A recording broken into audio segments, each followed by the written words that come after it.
guest, Sam Neidermann, of course, the voice of Seawolves TV, and also having embarked and will be introducing a very interesting project, because it is, of course, the 10th anniversary of the 2012 College World Series run in baseball. Of course, this is the weekend of the Super Regional, so we timed it perfectly. It wasn't the exact dates, obviously, shifts in the calendar, but at this time, the Seawolves shocked the world, this time 10 years ago. And Sam, first of all, welcome to the sports section. Thanks, Matt. I appreciate you having me. Okay, so I'll lead off the questioning, because we were talking about this seconds before we went on the air. And 10 years ago, it's been this long since anybody has done anything really in-depth about this program. And tell me about what inspired you to take it on.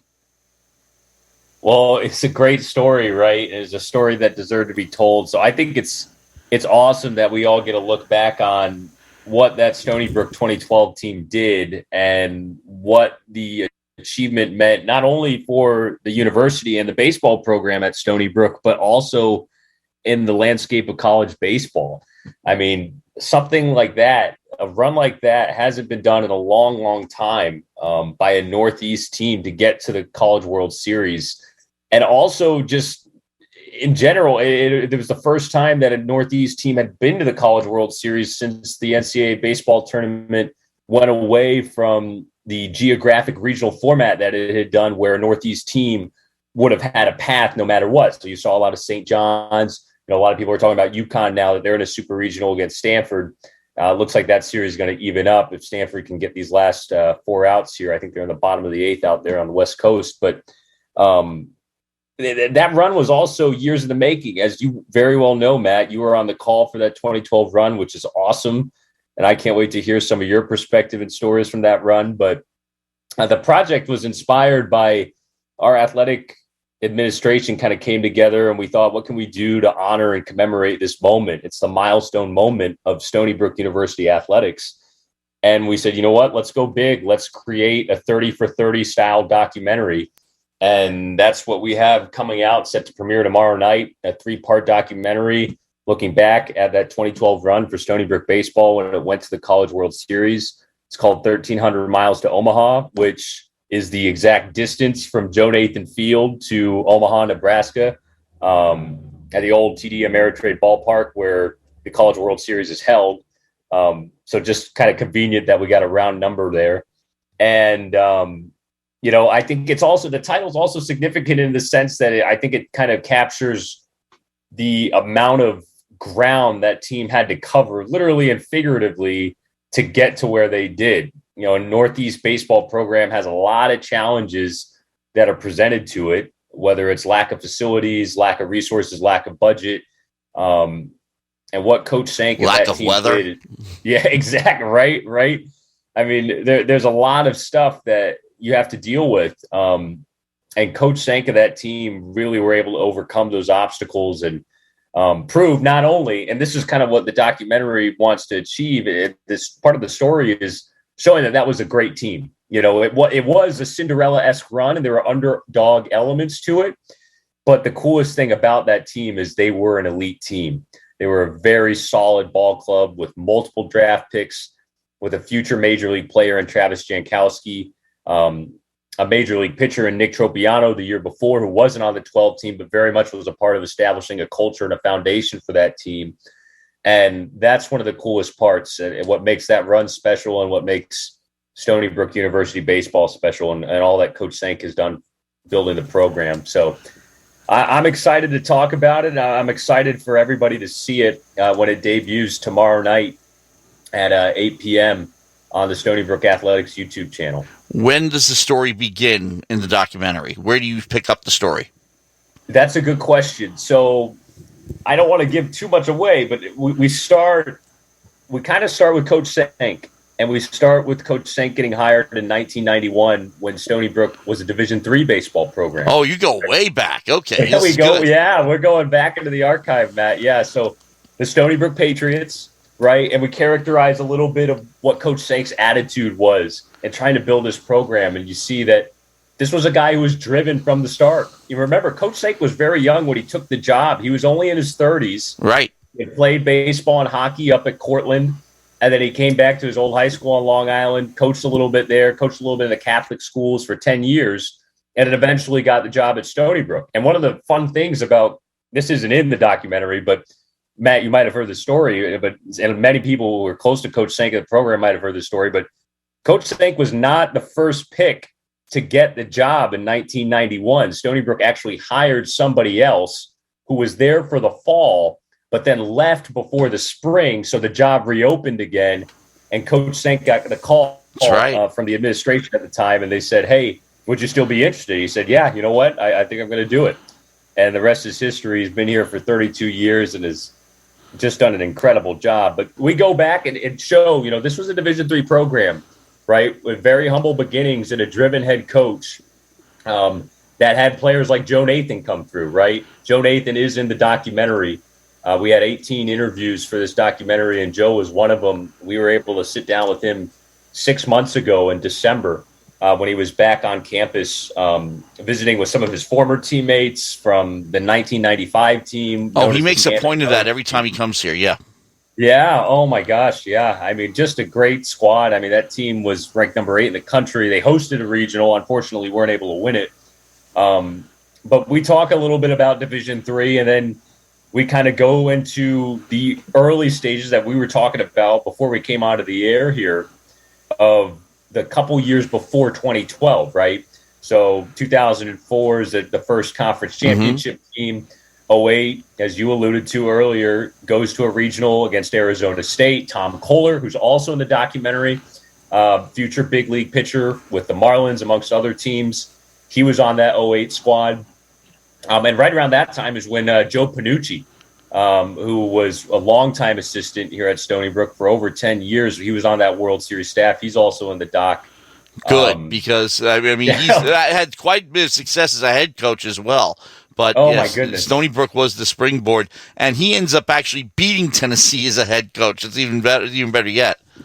Yeah, no, and how fitting with what happened today, right? And Coach Marin as well, Mike Marin, who is the pitching coach on that staff. He's in the documentary. So we had all 3 core staff members in the feature, and we give a little look on what happened in 2010 and 2011 in particular. Because if you talk to any of those guys, and they all mentioned it, the 2012 team would have been nothing without that 2011 team that won 42 games and fell short in the conference tournament, which was on Joe Nathan Field in its first few weeks as a brand new facility. And there was a little motivation factor with that team heading into that off season. There was, kind of a revenge factor of some of the veterans who were on that 2011 team. Nick Tropiano, Steve Marino, Chad Marshall. Those guys had it's an interesting story. Pat Cantwell, a catcher for Stony Brook for a long time, and was on the 2012 team, essentially the captain of that team. He said that they kept all the little jerseys for Tropiano, Marino, and Marshall and kept them in their house that following season to kind of honor them. And so they were sort of a driving force for what that 2012 team ended up becoming. So to answer your question, Matt, yeah, we definitely dig into a little bit of the lead up before 2012 because 2012 probably didn't happen without the preceding years. Guys? Sure. You mind if I jump in? Absolutely. Go ahead. All right. So, Sam, as you touched on, that 2012 team was that was an outstanding team. They're a part of baseball history, college baseball history. So, just what was it like interviewing these guys? I know you're a professional, but did you get starstruck at all? How was it actually being in their presence?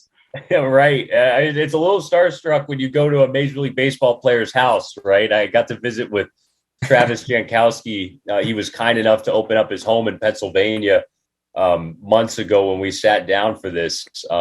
It was a lot of fun though, Mike, meeting with everybody and hearing their perspectives. Everybody kind of remembers a little something here and a little something there.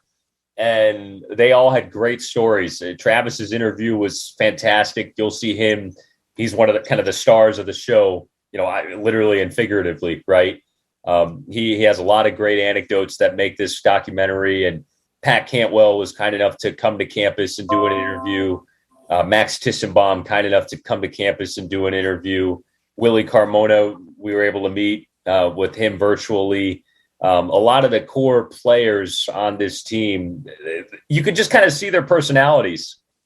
Kevin Courtney, who had some outstanding moments throughout that regional run, not only at LSU, where he hit a home run and had a fantastic dive and catch in the stands, but also down in Coral Gables. He started a rally and capped a rally against Missouri State that really kept them from losing in the loser's bracket, which would have ended the season. Yeah.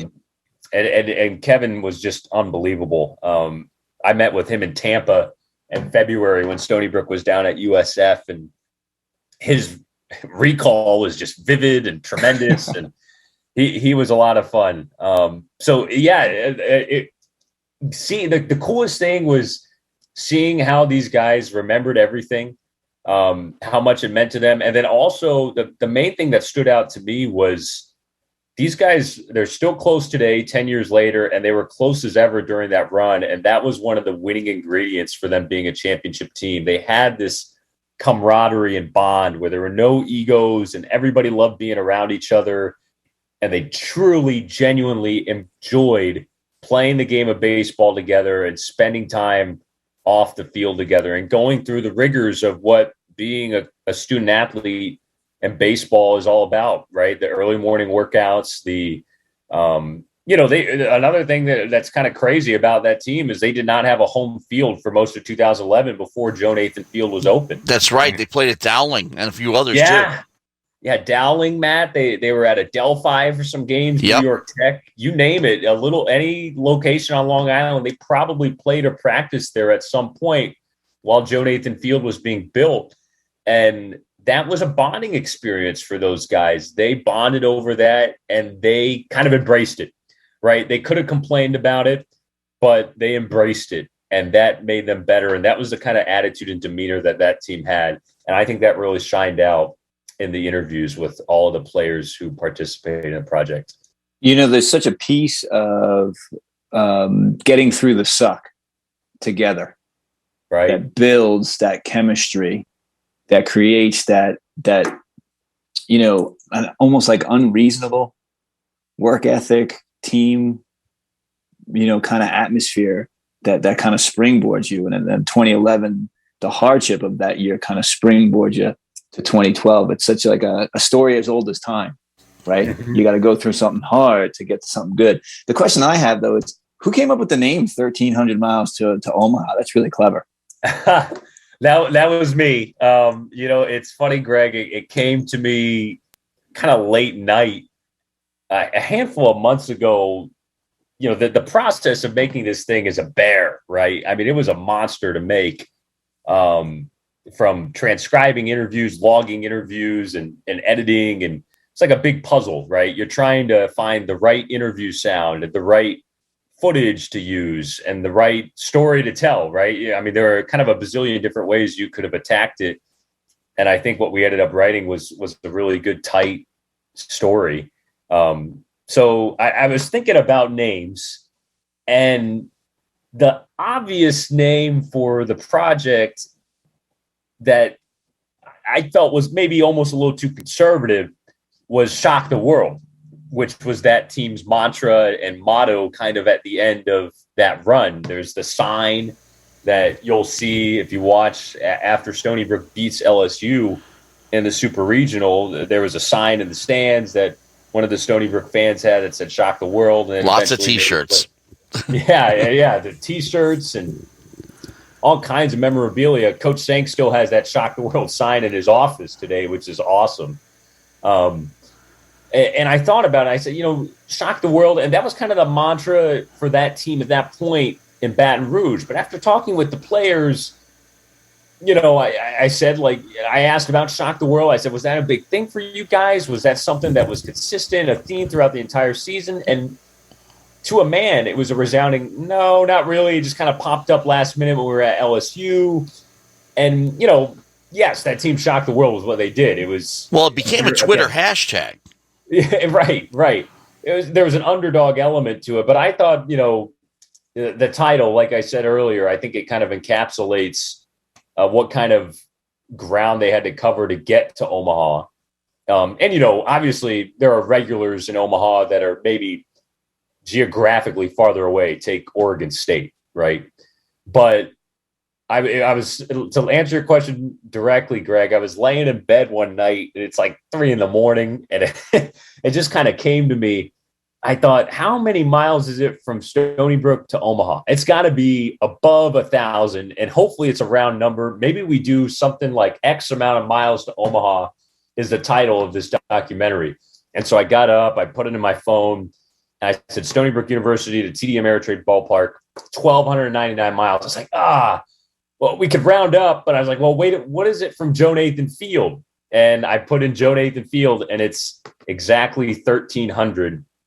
And it's funny, if you watch tomorrow night's premiere, part 1, at 8:00 on the Stony Brook YouTube page, there's one little Easter egg in like the opening 2 or 3 minutes where there was some sort of memorabilia in Omaha that had like a map of where every team that year had to cover distance-wise to get there. And it says 1,300 miles from Long Island all the way to Omaha, Nebraska. So that was kind of cool that somebody was thinking about it like that 10 years later. And the idea just sort of came. And I think it's a cool title. So I'm glad that you're into it, Greg.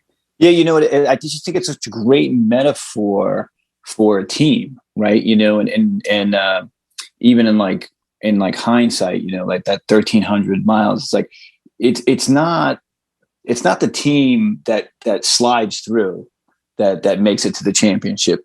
There's so many pitfalls in this story, and this is what happened, and that went on over there, and that you have to overcome as a team to make this kind of a run. And I think that's the metaphor that I love so much about it, right? It's the 1,300 miles. It's like all the trials and tribulations that this team had to go through to get to Omaha, which captures our attention, and puts your hairs up. That's what's great about it. It's a great, great name. I love it. Absolutely love it.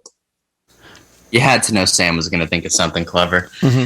Sam's good like that. And Sam is so good at what he does. If you ever listen to Sam broadcast, he reminds me so much of Gary Cohen, the play-by-play guy for the Mets. He has all this background information. He's up all night doing research. He knows everything about everyone.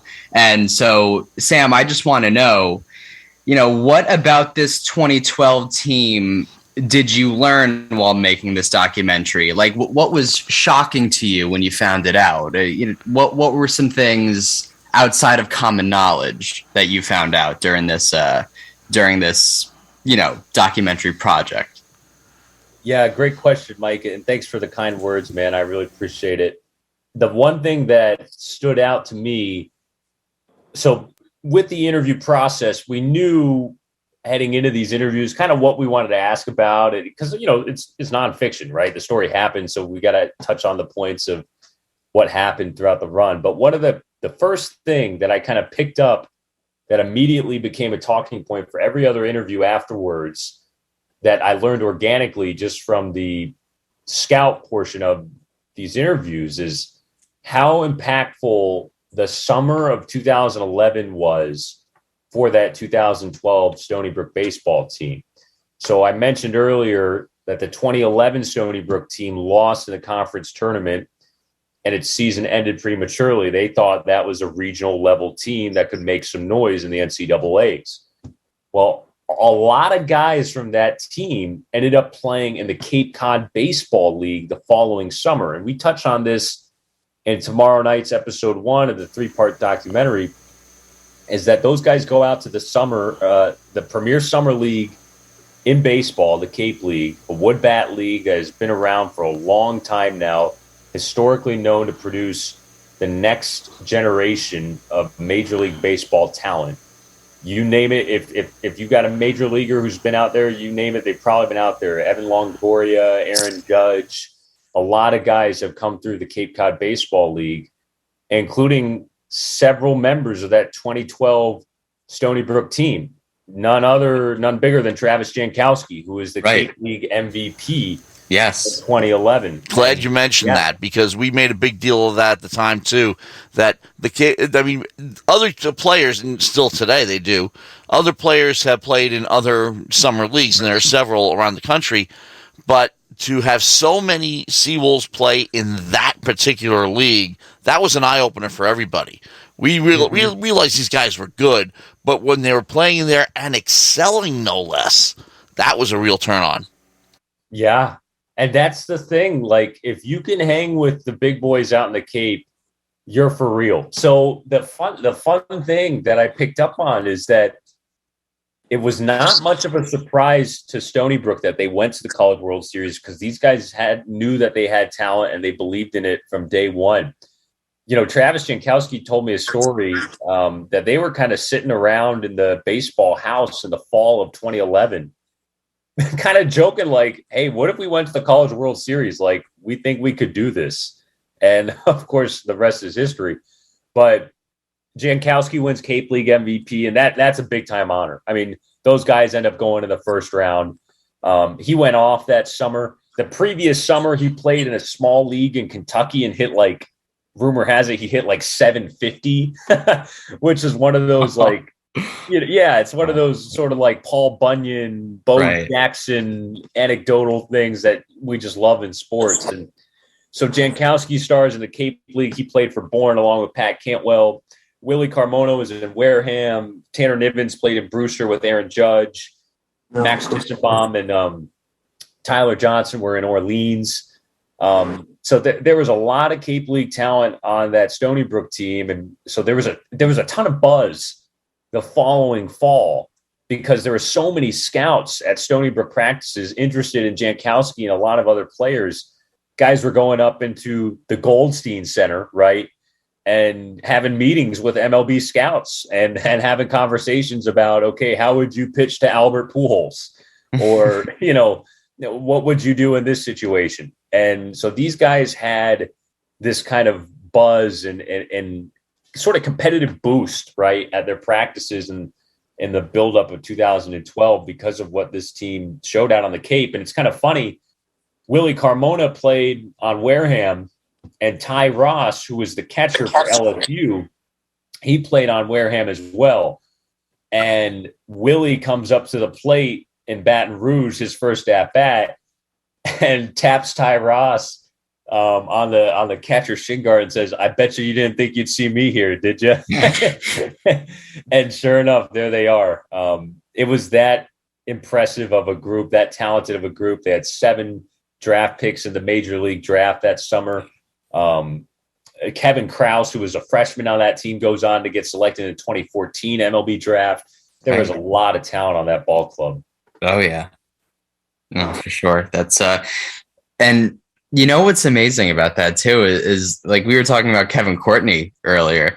Yeah. Some of those guys were really young on that team. I think Kevin Courtney might have been a part of the conference championship teams in 2014 and 15. Right? Or at least 2014. 14, so yes. Yeah, so he's an underclassman. He's my age. Now that I think about it, I don't know how I would handle, appearing in a College World Series at this age. That's unbelievable. Well, I want to save this for later because we haven't even gotten to Omaha yet. We're still in Stony Brook. We haven't even gotten to the America East Tournament and into the first round of the NCAA because we really have to start looking at that path. First of all, they roll through the regular season and actually have a very impressive first month of the season where they all go down south for the warmer weather. But there was one other little thing that people may have attributed to climate change. The winter of 2011-2012 was unusually warm. And some people say that schools like Stony Brook and some others like St. John's got to a super regional that year. Yeah. They benefited from it. Yeah, that is a great point, Matt. I remember that just from my own personal account, it being a milder winter that year. And it helped Stony Brook because you look at that team, right? They were playing in the regular season. They went up to the Metrodome and they played a kind of a jamboree up in Minnesota there at the Metrodome. Kansas was involved. Minnesota was involved. They go down to East Carolina and they lost all 3 games down there, but they were pitchers' duels and they were in every single game. They opened up the year in Louisiana against Nicholls State at a little jamboree and went 4-0. So they got a little taste of the warm weather, but for the most part, they played in a dome and then they played in the Northeast. And like you said, they rolled through it. I think the only series they lost was against Binghamton at one point, or they lost it. They dropped a couple of conference games, and one of them was to Binghamton. But I don't think they lost a series that year until they got to the College World Series. That was in the league, obviously. So they went on like a ridiculous run there by the end. And, just incredible what they were able to do. That team had the most wins of any team in the country that year, 52 wins. And that's a feat. You look at baseball as a whole, I don't care who you're beating, it's hard to win 52 games. And they did that. You mentioned St. John's. Yep. They went to Arizona or ended up losing to the Super to Arizona. Yep. Arizona eventually won the championship. Yep. Exactly. And they had a heck of a postseason. So it was a tremendous regular season for that team. And it's kind of funny. You get to the selection process, right, for the NCAA tournament, and they get the 4 seed. And a lot of the guys on the team thought they were a little underseeded. They go down and they get that draw in the Coral Gables Regional. Miami's hosting. Missouri State's involved. Missouri State had the top ERA in the country as a pitching staff. Yep. And then UCF was also involved, and UCF ends up being kind of the rival of that series for Stony Brook, a team that Stony Brook has to beat twice coming out of the losers bracket. They go down, they beat Miami at Miami to open the regional, but then they lose a close one to UCF, so now they're in the losers bracket, and they win 3 straight elimination games to win the regional, and they beat UCF twice to cap it off after an amazing comeback against Missouri State. So a lot of people, the guys kind of reiterated that, everybody remembers LSU and for great reason, but there was a lot of stuff that happened in Coral Gables, from comebacks to gutsy pitching performance. Tyler Johnson pitched on short rest to help them win that final game against UCF. And Willie Carmona was just outstanding, hitting home runs off the parking garage. Yep. I don't know if you remember that one, Oh, Matt. do I ever? Everybody has an account, but that do one seems I like it was ever? Oh, God. What? I mean, a rocket to right center field. There was a parking garage in right center field, and it bounced off it. Oh, did I have fun calling that one? Yeah, but I'll tell you something, and this is a point that I've made several times. A point that I made several times over the years on broadcasts is that throughout the history of Stony Brook Seawolves baseball and even Patriots baseball, there have been only 2 instances where the Seawolves have advanced in a playoff round having lost 1 game. Coral Gables Regional and the Baton Rouge Super Regional. Every other time when they won the American East tournament, they swept through. Isn't that something? I think that's one of the cool things about that run is they had their backs against the wall multiple times. Winning 5 elimination games is not easy. And to do it twice at LSU is not easy at all. And they obviously went on a roller coaster ride in that series too. That's what made that team unique. They had a mental fortitude. They had this competitive grit that shined through.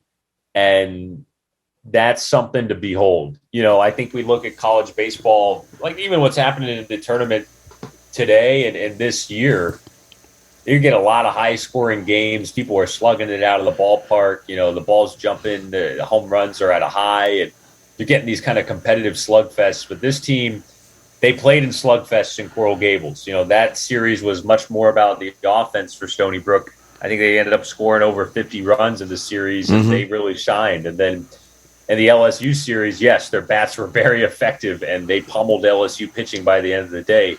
But the pitching was great. There were some great pitching duels in that series. They take down Aaron Nola, who was a freshman for LSU in Game 1. Obviously, LSU ends up winning the game in dramatic fashion. but they end up beating Kevin Gausman in Game 2, a future Major League All-Star. They beat Ryan Eads in Game 3, who was the Cape League Pitcher of the Year that previous summer. Again, more Cape League ties. It just kind of goes to show the interconnected nature of college baseball. But that team really was a special team. Now, you interviewed all the players, and I'm kind of fascinated. Like, was there something that Coach Sank said or did during those times? Now, I don't want to steal the story for the series either, but is there something that he did, some of the way that they handled the players, or something that went on that they kind of felt like was a springboard for them at that time? Because it gets so intense when you're facing these elimination games. Yeah, that's a good question, Greg. I asked Coach about some of the specific moments where their backs are against the wall, and your message as a coach probably has an impact in that scenario. So Stony Brook lost Game 1 to LSU, and they lost it knowing that they had to play a game in about half an hour for Game 2 because the Game 1 got delayed to the next day because of a rain delay, right? And so they were playing a doubleheader the next day. They lose this game. They got to turn around and they got to get set for Game 2. And, Coach, I'm not going to say verbatim. You can see it in the documentary. I think it's one of the cool moments, but he kind of talks about his approach to the team. And, he said, just hang in there. Just hang in there. Keep your heads up. We're playing super and we're in this thing. And he kind of believed the whole time. And as Coach Sank has had his approach, I think for many years, he didn't want to try and do too much. And I think that's what paid off. And stayed within who he was as a coach, really. Exactly. I mean, and I think that was one of the coolest things is if you're fortunate to know Coach Sank, he's just an outstanding leader and an example of what good coaching looks like and mentorship for these student athletes and everybody, all of these players. I mean, nothing but glowing things to say about Coach Sank, and deservedly so for what he means to them, 10 years later. And even, talking with Joe Nathan, talking with Tom Kohler, talking with program alums about Coach Sank's impact on them, they could not speak any more highly. And that's a testament to who he is as a man and as a coach, and what he's done with the program. So it's funny. One of the things he also said too was, this actually doesn't make the cut in the documentary, but I remember Coach Sank telling me he said that he remembers after the conference championship standing out there after the conference championship, before the team was going to fly down to Miami in their last practice, he remembers standing out in right field addressing the team after they wrap up their practice saying, like, guys, we can win this regional. Like, we're good enough to do it, and I strongly believe that we can win it. And sure enough, they did. And one of the funny parts, too, is he's had that belief for a long time. You'll see that when you watch tomorrow night. He has always believed that he could take Stony Brook to a higher level. And he's stood by that conviction from his earliest days and eventually delivers on it, which is really, really neat to see. Like I said, he told the team in 2010. Go ahead, Greg. I was going to say, I guess that's why he never makes the move away from Stony Brook, right? Because he's put so much hard work into it, right? In this era where you see coaches who, have success, and then you're on to the next. That it's kind of almost like an old breed of coaches, Coach Sank, in that regard. Yeah, that's so true, Greg. He's definitely old school. And, I remember first meeting Coach Sank. I think I had a phone call with him in October of 2020 before I was going to come out here to broadcast at Stony Brook. And just hearing his story, it's so unique. And hearing him talk about this 2012 team, and kind of the character that they possess, you'll see it. When you guys watch this, you'll see it, how much the program means to him, how much his players mean to him, how much the game of baseball means to him, and how much this team and this run mean to him. This team is getting inducted into the Stony Brook Athletics Hall of Fame that came out a couple weeks ago, and they'll all be back on campus in October. We had kind of a sneak preview screening of this documentary to show them a clip of it a few weeks ago when we were going to tell them the news of them getting in the Hall of Fame. And it was just amazing to see Coach and the players riff together like it was old times. It's like they didn't miss a beat. And right. Like it was yesterday, right? Yeah. I mean, they just, the stories and the nicknames these guys have for each other, and just hearing them be dudes. I mean, it was a lot of fun. And I think that comes across. You can kind of see some of the different personalities on the team. There are guys who are funny, like Joe Panucci, right? Assistant coach. And then there's Mike Joe's Marin. Great. Oh, yeah. I mean, what a joy to talk to. And, Mike Marin, very cerebral, very, heady and knows his way around, a pitching coach. And you can kind of see these personalities at play. You can see Coach Sank's personality. Coach Sank has some funny moments in this documentary, which I think are a lot of fun. That was one of the things that a lot of the players said, is they said, a lot of people don't realize it, but Coach Sank is one of the funniest people that you'll meet. And there's a lot of truth to that. So I'm excited to share it. And I hope that everybody who watches it, whether you're a college baseball fan, whether you're a New Yorker, a Long Islander, Stony Brook alum, part of the Stony Brook community, I hope that people gonna get to see the unique qualities that this program has and how cool that run was, because there are just so many. The run itself, right? The games, the comebacks, the drama at LSU, it's unmatched. And just what that team was, it really was the perfect storm for what ends up being a landmark achievement for not only a baseball program, but also for a university as a whole. Later on, I'm sure this would occur later on in the maybe even part 3. I mentioned, because I was the only Stony Brook representative in the press box when they were celebrating down the field. USA reporter from USA Today asked me how I felt about it. I said it was a transformative moment, and when Stony Brook kind of grew up as an athletic program, and then Neil Best asked me the same thing a couple of weeks later. But the whole point was, that's how I felt. I felt that this program was no longer, no longer the underdog, number one, because and I remember LSU's coach saying, and you probably even have it, I guarantee you have it, that they could win the national championship, and they were in a position to do so until a throwing error against Florida State. UCLA they had no chance against, but that's another story. But the effect of that run on the athletic program and on the university, I do believe that it has lasted. It has had a lasting effect on the school to this day. You're absolutely right, Matt. I think, Sam Kornhauser, who's legendary former football coach at Stony Brook, he's likened it to, he said it's the most important event in Stony Brook athletics history. There have been the Doug Flutie comparisons, right, of what happened with that iconic play for BC. I think if you look at, the current state of Stony Brook athletics, Stony Brook's not going to the CAA without going to the College World Series in 2012.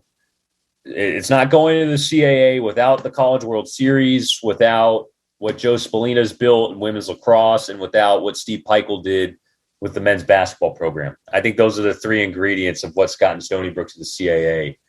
And that CWS run is the point of that. That spearheaded a lot. Like you said, it opened up doors to taking Stony Brook to a new level. I mean, that 2012 year, and you would speak better to it than me, Matt, but I mean, Lucy Van Dalen wins a national championship in the indoor mile for track and field, the school's first ever national champion.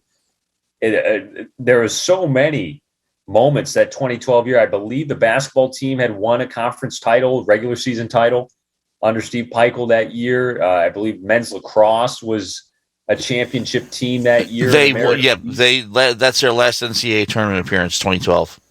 Yeah, they went against. They got beat by Johns Hopkins, but yeah, they kept me very busy that spring because I had to do that game too. But it was an amazing year, and it was, the other thing about it is that it was a bounce back year from the curse of 2011. because 2011, not only did the baseball team fall short, but the men's lacrosse team, which was a juggernaut, they lost in the final second in the American East Final to Hartford, and on a goal scored by the brother of one of the star players on the team, Ryan Compitello. Tom Compitello was on the Stony Brook team. And the year before, in 2010, they played Denver and made the Sports Center top 10 twice. Yeah. Yeah, I mean, it was a very heady time. Football, too. Don't forget football. Them getting to the NCAA a couple of times in that run. So, I mean, Stony Brook was riding high. One thing several coaches have said over the years, and much less now, but way back then, especially when I talked about where is Stony Brook on the 2008 Arizona State game notes, they would say, why don't we put have some indicator of who we are? I remember during an NCAA tournament run for Buffalo, SUNY Buffalo, they had their uniforms say State University of New York at Buffalo to indicate where they were. Not that everybody knows where Buffalo is, but nobody knew where Stony Brook was. And nowadays, nobody even thinks about that. If you mention Stony Brook on ESPN, everybody knows where it is and who it is. You're absolutely right, Matt. It put them on the map, and they took Omaha by storm. You know, they were the fan favorite there. Everybody loved them for the underdogs.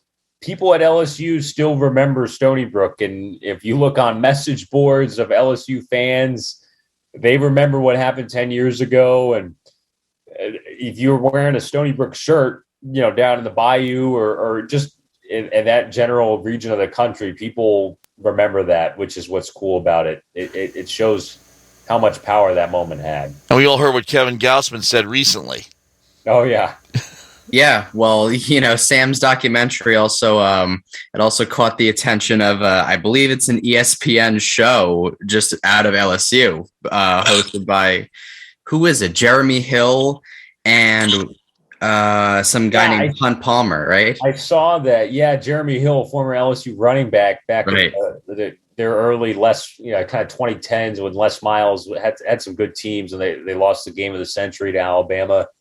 Yeah, I mean, people remember the LSU fans. I think are definitely a segment of the audience that would be interested in this documentary, even if it is a little bit of a sore subject. Yeah. Well, they were saying like, I was disgusted to see the fans giving Stony Brook a standing O and letting them celebrate. But like, how can you not? How can you not when, you know, the school you don't even know where it is just totally pulled off maybe the biggest upset ever in college baseball history? Well, there was a big play in Game 2 of the Super Regional where Max Tissenbaum gets hit by a pitch, but the umpire didn't see him get hit, so they called him back. And he comes up with a big RBI single. And that made SportsCenter top 10 that night. But I mentioned that during a broadcast last year at Joe Nathan Field, and seconds later, there's Max sitting right next to me. Yeah. So I got a headset on him, said, "You take us through the at bat." Yeah, you know, that's the funny thing about that team is a lot of the guys are still on Long Island, which is great, and Max is one of them.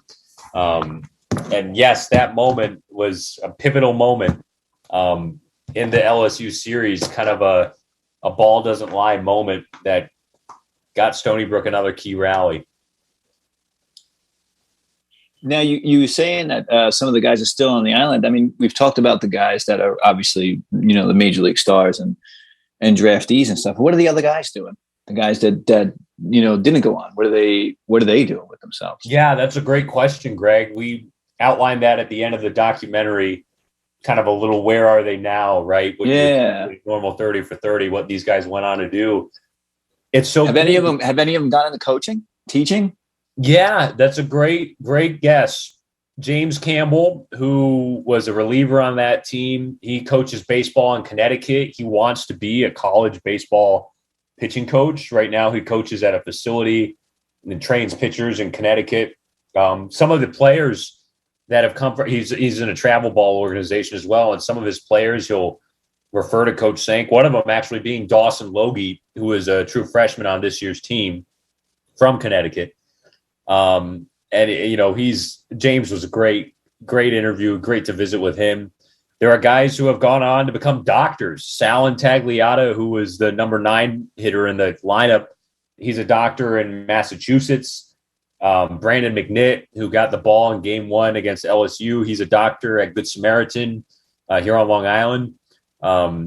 Plenty of Frankie Van Durka, who was the hero in game 3 against LSU. He runs a small business now. I mean, it's really unique to see that these guys have moved on. They have families and careers outside of baseball for the most part. And, obviously Jankowski's still playing and, he's now with the Mets. And that's just one of the cherry on top of this being the 10-year retrospect is that he's back in New York and close to campus now. And it's really, really unique to see what these young men have ended up doing, 10 years later, for sure.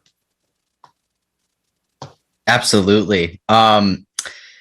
So Sam, we've got about 10 minutes left before we have to transition to the Dawn interview. So I prepared a couple of Stony Brook athletics trivia questions for you, just to really put your knowledge to the test.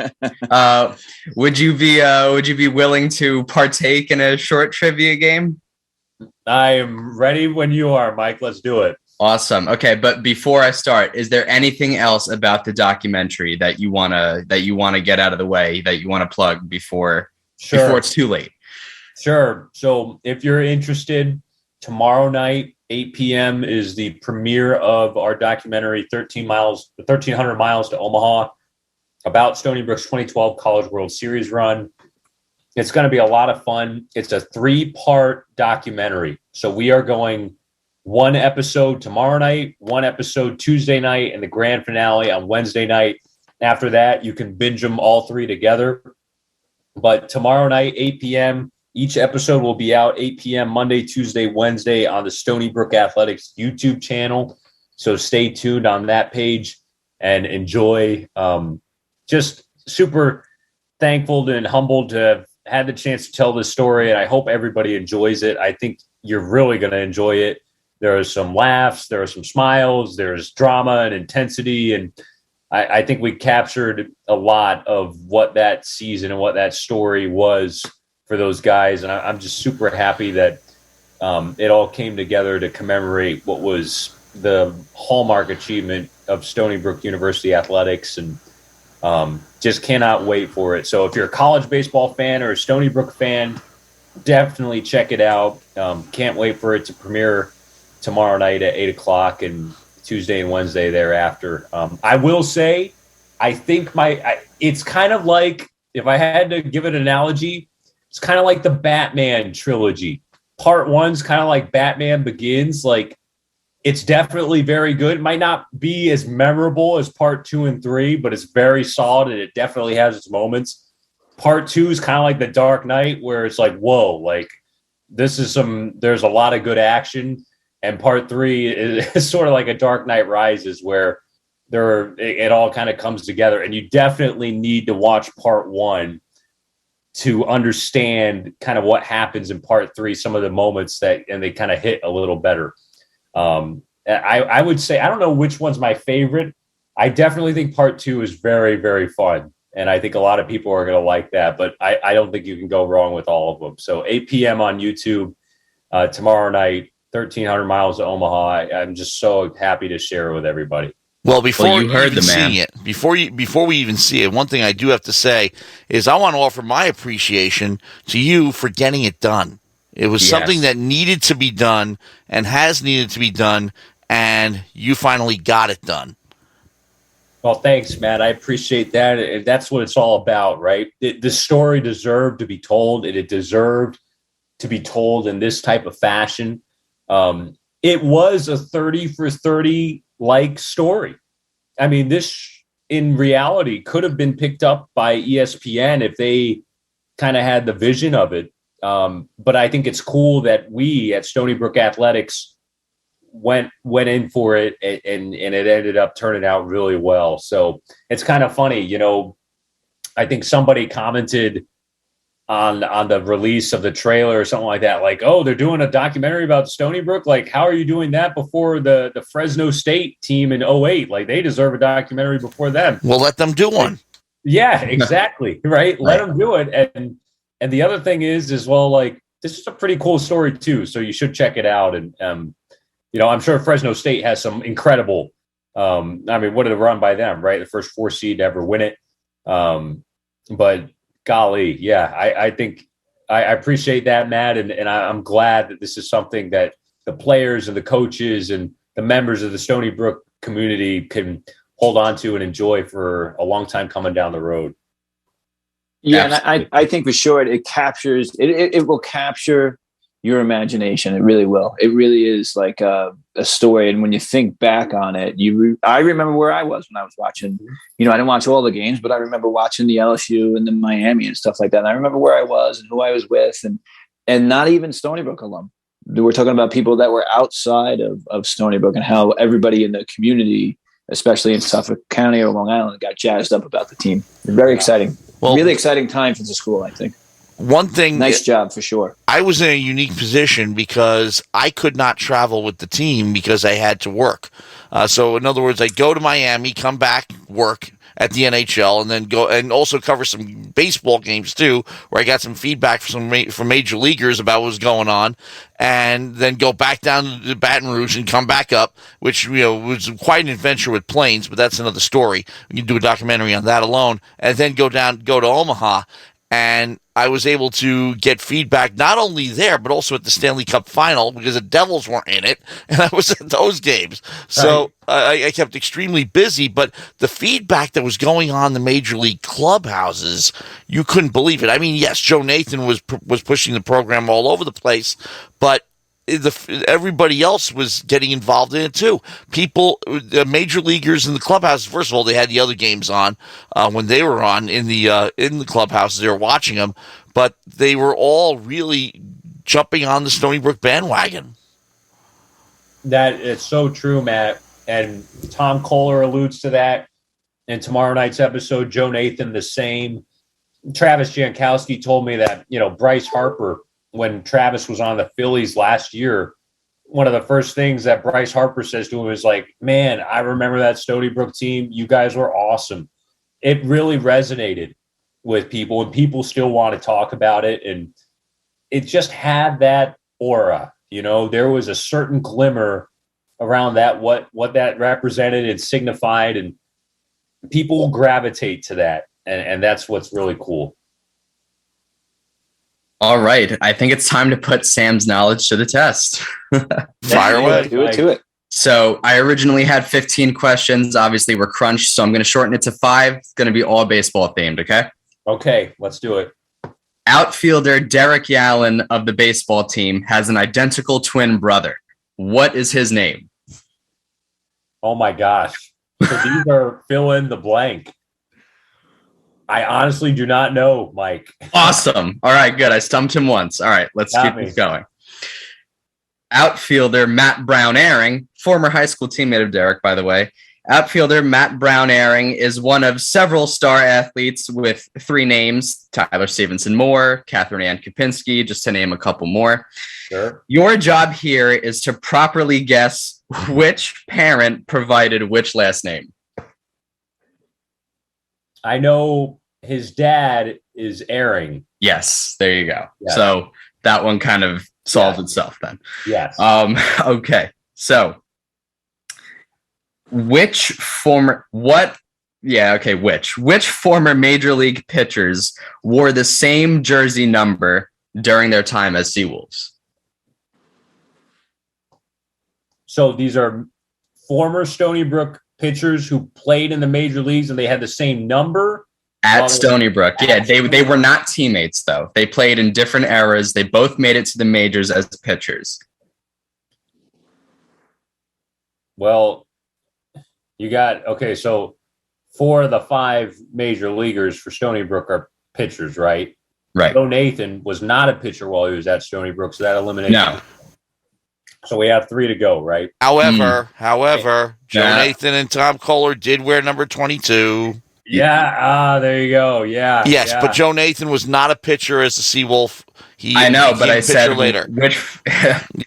which former major league pitchers. In fact, jeez, I mean, again, I was we told this purposely story. blurring the lines. Yes, right. Tom Kohler gave Joe Nathan his number 22 jersey, and he's still mad about it.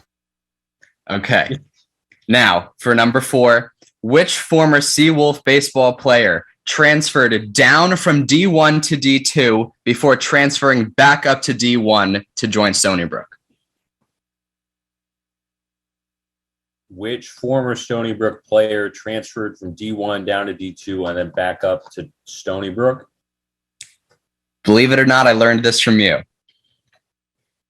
This is like Trivia Pursuit kind of stuff. Yes. You're throwing at it. Yes. Here. I This is would like have Trivia be Pursuit multiple Stony choice, Brook Mike. edition. Yeah. Oh my God. It could be. He's very recent. Very recent. I know. I'm trying. I don't know why I am. It's not Anthony Giacobacci. No. D1 to D2 to Stony Brook. Why am I not getting this? I'm blanking here, Mike. John LaRocca. John LaRocca. Yeah. Monmouth to New York. How could I forget about Rock? Holy cow. I'm going to have the golden sombrero here. I'm 0 for 4. Yeah, well, it's all right. This next one, it's not soft. It's not baseball. It's softball. Okay. Because in a couple of minutes we're going to be playing a softball interview. Might as well, ask this question since it is a little topical. So, Dawn Bodrig was recently invited to try out for the national Canadian softball team. Who was the other Seawolf from last year's roster that is from Canada? Hang on 1 second. I don't know why I'm blanking on this. It seems like last year was forever ago. Don't tell me, Mike, because I've got it on the tip of my tongue. Awesome. Canada. Why? I'm trying to think of Dawn and who was it? I keep thinking of the Colorado kids, right? Right. Riley Craig and Mr. Rorick. Now this was 2022. This was just a month ago. Not. Oh my lordy! Hang on, if I can just. Who was from Canada on this team?